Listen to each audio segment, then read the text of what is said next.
I'd like to call the Tuesday, August 14th board meeting, regular board meeting to order. Please call attendance. Mr. Estheimer. Present. Mr. Freitas. Here. Mr. Green. Here. Mr. Koopser. Here. Ms. Mossop. Present. Dr. Pomponio. Here. And Mr. Craig. He's excused. Please stand for Pledge of Allegiance.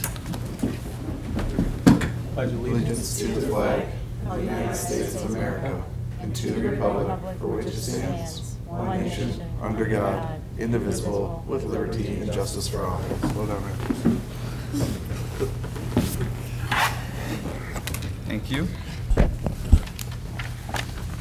Mission statement is Learning for Life. The vision statement, Southgate Community Schools, the best choice for students and parents. Do we have any revisions to the approved agenda?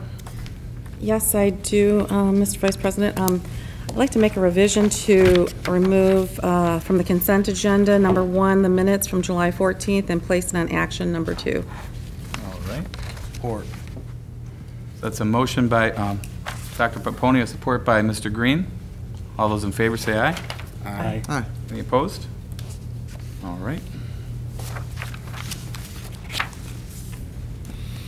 And would you like to make an approval for the revised agenda? A motion to approve the agenda as stated. The second. All right. Motion by Dr. Pomponio, second by Mr. Koopser. All those in favor? Aye. Aye. Any opposed? All right. We have an agenda.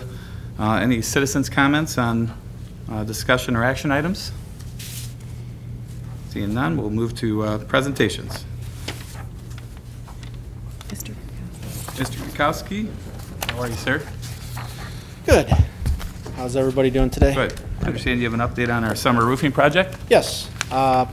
Just wanted to give you guys an update. We're wrapping up this summer's work here. The main project that we had was the Anderson roof replacement. If you guys recall, with the roofing project, we had pushed off Anderson for the last couple of years, trying to appropriate as much funds as we could for this project, being that it was obviously the largest roof area that you have. So the project at this point is substantially complete.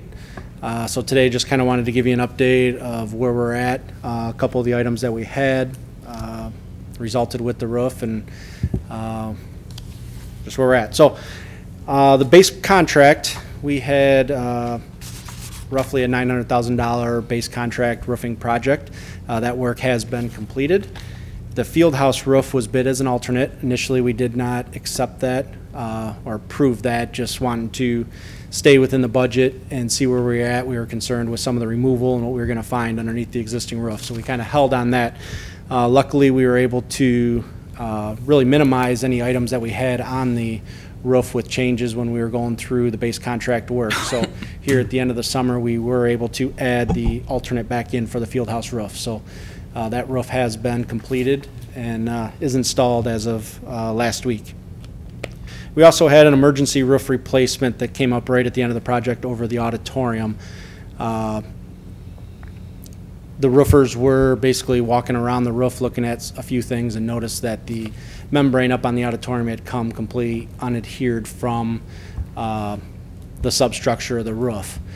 Looking at that, obviously the only thing holding that membrane in place was around the perimeter and at any of the units or the roof drain. So not sure when that had occurred or what had transpired with that, but it obviously became an emergency fix in there as it was completely unadhered. So we were able to, we identified that and turn it around pretty quickly. I mean, it was identified on a Wednesday. We came up with a design, had the designer out there right away, looked at it, a couple options that we were able to, for repairs, get those priced by Thursday. We got to go ahead and they had it done by Saturday.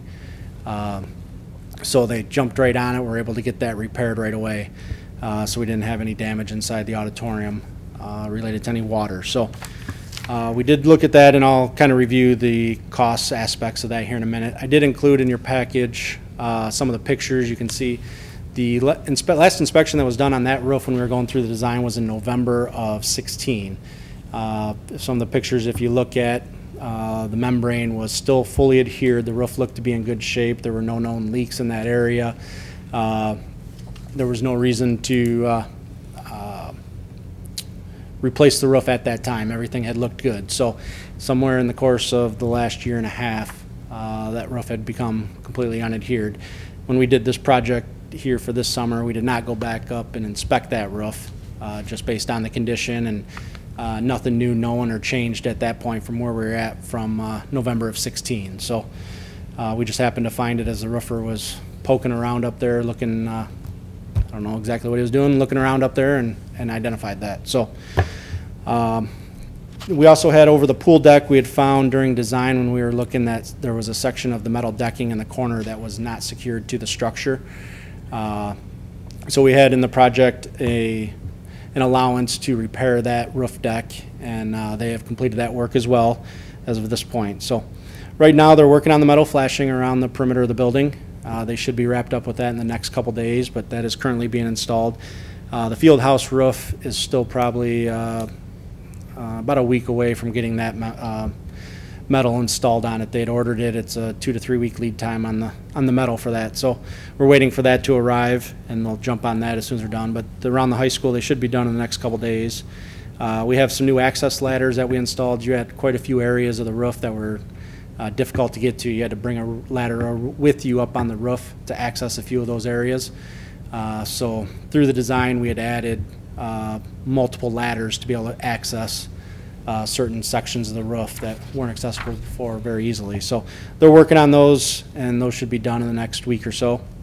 And then site restoration, once they're all wrapped up with everything, they'll come through, and any of the areas that they disturbed, they will come through and restore those and reseed them and get those going. So really in the next couple weeks they should be wrapped up and out of here, but for the most part they are substantially complete at this point with all the work. Looking at some of the cost, just to review where we're at. So their original contract value was $908,900, and that was all the base bid roof at the high school. As far as changes on the project, we did have some wood blocking, some deck repairs, and some deck overlays that had to be done. We found a few areas over one of the wings that you know, the deck was starting to rot away and stuff from water damage, so we were able to repair those. It was pretty minor for the overall scope of the project. Ended up being $5,181 worth of you know, rotten wood to be replaced and metal deck that had rotted away. So pretty fortunate there that we had a minor amount. The field house roof was bid alternates 4, 5, and 6 for a total of $61,700 that we had approved them to proceed with. We added the roof hatch replacement on the field house. The existing hatch was, the seals on it were pretty much gone. The latch on it was pretty much gone. We were originally thinking we might have to replace the whole thing with the ladder and everything, but we were able to reuse the existing ladder to get up there. So we just replaced the hatch itself for the $2,400. And then we had the emergency auditorium roof replacement, which was $60,200. Along with that, the auditorium roof actually has 2 levels. The stage area is a little bit higher than over the auditorium. The roof up on the high part of the roof still looked good, was still adhered. There were no concerns with that, but they did find a lot of the metal flashing around there had deteriorated and or had been gone or missing, so they had priced up to replace that. So they are replacing all the flashing around the upper portion of the auditorium roof as part of that change. So the total project changes were $133,981, which brought Newton's Crane contract up to $1,042,881.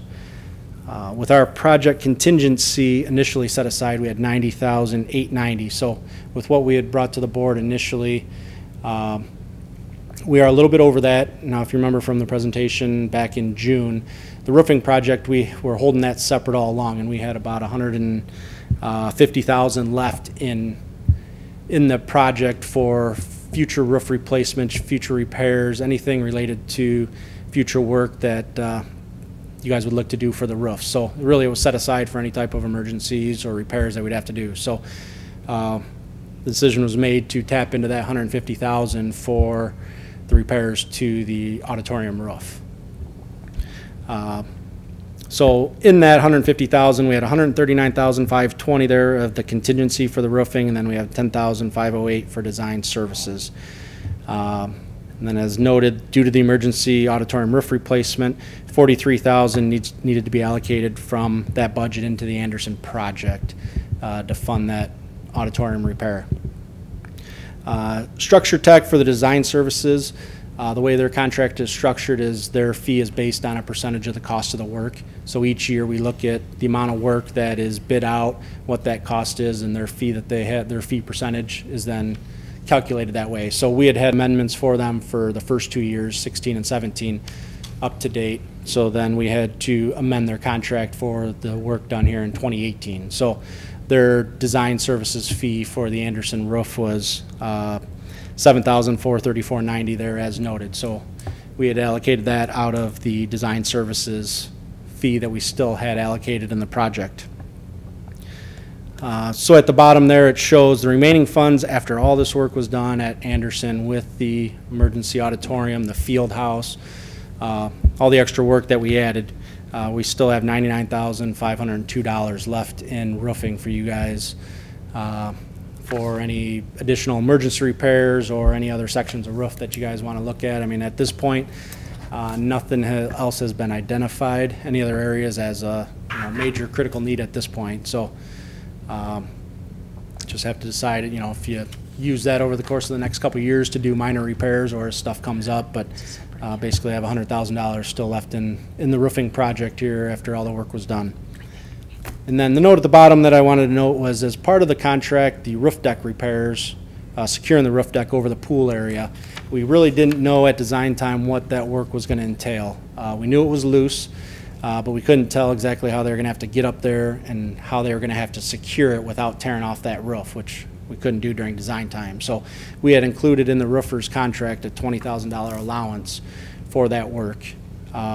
Last week they were able to get in there, they peeled back that roof, we had Structure Tech there, they came up with a design for securing that roof deck back down, and they have patched that back in. So I'm waiting to get the final cost on that right now, but we're looking at probably no more than spending half of that. So we'll probably have at least an additional $10,000 or so coming back to the project. Like I said, I don't have that number finalized, so it might be more than that, but right now, we're safe saying we'll get at least $10,000 more coming back to the project. So that pretty much summarizes the work, the cost, where we're at. I think they did a heck of a job here this summer. That was a very difficult roof replacement here at Anderson.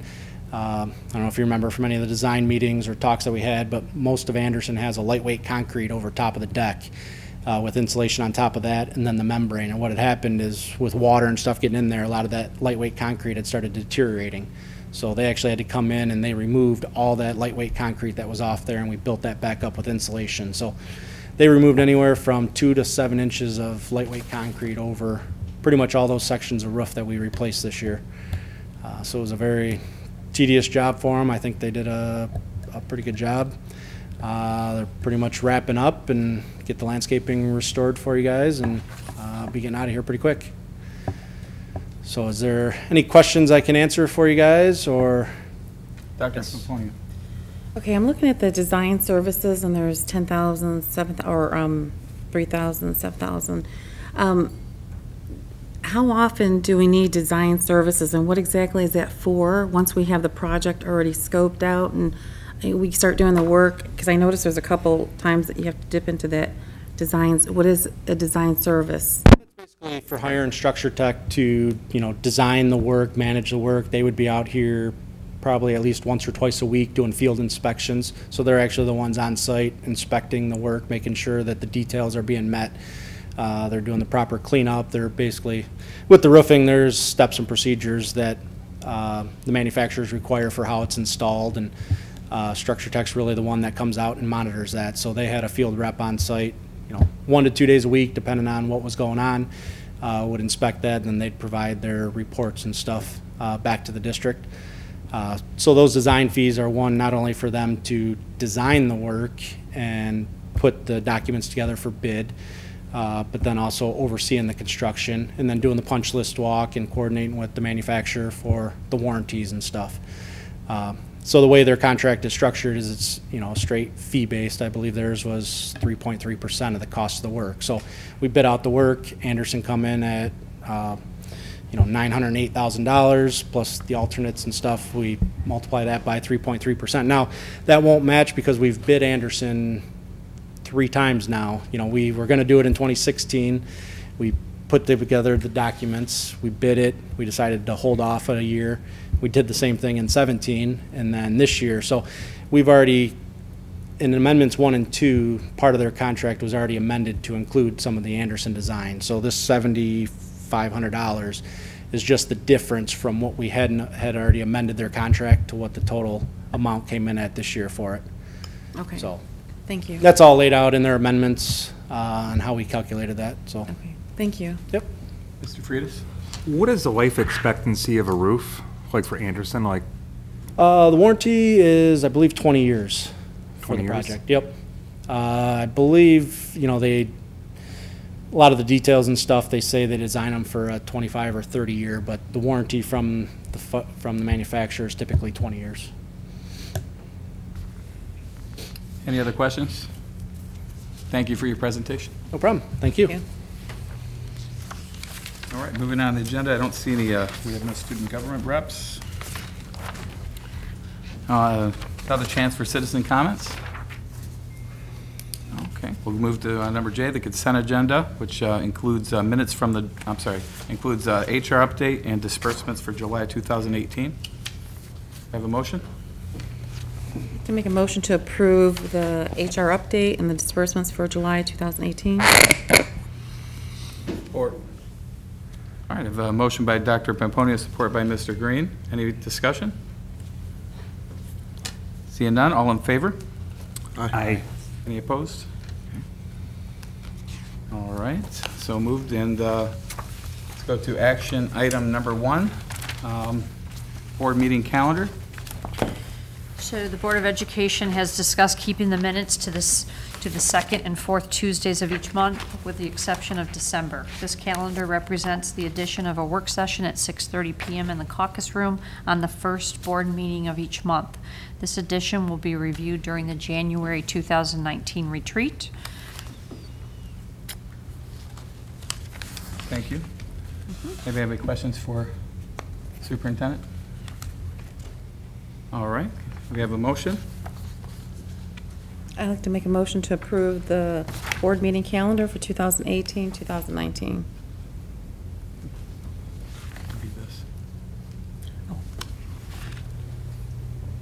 I'd like to make a motion for the Southgate Community School Board of Education resolves that effective August 2018, the regular scheduled Board of Education meetings will take place on the second and fourth Tuesdays of the month, with the exception of December 2018. Thank you, Dr. Pomponio. Do we have a second? A second. All right. Any further discussion? All right, call the question. All in favor? Aye. Any opposed? All right, pass unanimously. All right, action item number 2. I believe you placed that on. Would you like to speak to it? Yes, I'd like to make a revision for the minutes from July 14th, 2018 work session and regular board meeting minutes. Board members, it states unexcused. Green, it should be excused because he notified the board. Any discussion? All right. And you made the motion. Would somebody second that revision? Can I? Mr. Vice President? Yes. As we've got this as an open action item, it's discussed in the board minutes.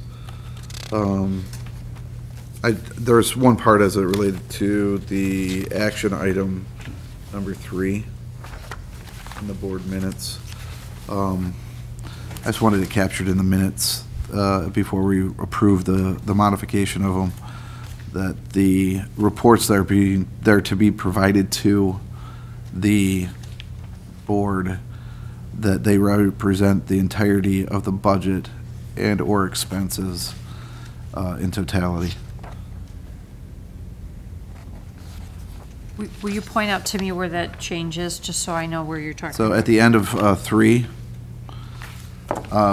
there was a point that I was trying to make at the end of that discussion. Is that we wanted those reports, we were asking about the level of detail, and and we asked for recommendation. And at the end of that, I wanted to make sure that additively, that all of the reports that are presented to the board represent the entire budget and expenses. Okay, we can make that modification to the minutes. In the spirit of that, of course, meaning that we're not just seeing a portion of the budget each month. We're gonna see it all. That's all. Exactly. So that's what I just want to modify on that minute as well. Okay, so with the modification of the act, board minutes from July 14, 2018, we have a revision on number 3 in the board minutes, and we have a revision of the excused Mr. Green. So with that, I make a motion to approve the minutes from July 14th revisions from the work session and regular board meeting. It's the 24th. It's a typo on there. That's actually 24th. Both Okay. minutes are marked 24th. Okay, there's a typo. So I'd like to make a motion to approve the minutes from July 24th, 2018, work session and regular board meeting minutes revision. Second. Thank you. Any other further discussion? All right, all in favor? Aye. Aye. Any opposed? I don't see any employee representatives in the audience, no? All right. And brings us to M, any information and announcements? Mr. President. Yes, Mr. Green. Thank you. First of all, I'd like to wish everybody a happy remaining of their summer and getting ready to move back into the school year. If you're at Anderson, for example, you'll see the school year starting to bustle again with the band practicing, cheerleaders, fall sports, football, so forth and so on.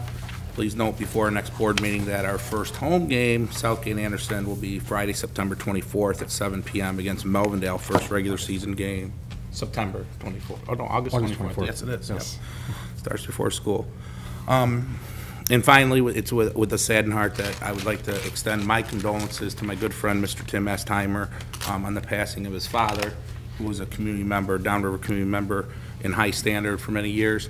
In the community, in the Sonic community, there was a large turnout to the funeral. I know many of us attended at one point or another, and it hurts when you see a friend that's hurting, so I'd like to offer my condolences and let the community know what Mr. Estheimer is going through while still providing his services to this community. Thank you. Thank you. Anybody else? Mr. Whitmore? Again, I'd like to extend my sincere sympathies to Mr. Estheimer. My thoughts and prayers are with you and your family. The other thing is, I wanted to let the community know that with the Park and Recreation Department, there's new equipment coming up now. Starting in the first park that they're working on is the Rotary Park. So if you want to drive by and see what work they're doing, it's looking good. Thank you. And welcome back, students, in a couple weeks. Any other board members? Superintendent? No, so if you've driven by Ford Line, it should be open in front of shelters, so that's good news. The city is a little behind in their McCann Road project. It was originally going to be done all the way to Pennsylvania, and that has now changed. By Monday, we're supposed to have access from Cook and Ludington, so we'll have access to Allen Elementary, and the last section from the loop at Allen to Susan Street should be done before school starts. The city will be working hard to do that. They may not get all the approaches or the sidewalks repaired, but they'll have the road opened. Then they'll look at doing the Susan to Pennsylvania project in 2019. So the update on the dog park is they're still waiting for information. The same engineers that are working on those two major road projects is Hennessy, and they're also the engineers responsible to let them know about the dog park. So that is completely on hold until they get more information. All right, I would just like to thank the Board of Education for your support on behalf of my family during this difficult time, and also the outpouring of support. I've received many calls from the community, many messages, and it means a lot, and my family appreciates it very much. Thank you very much, and with that, I'll take a motion to adjourn. I make a motion to adjourn. Support. All right, we're adjourned.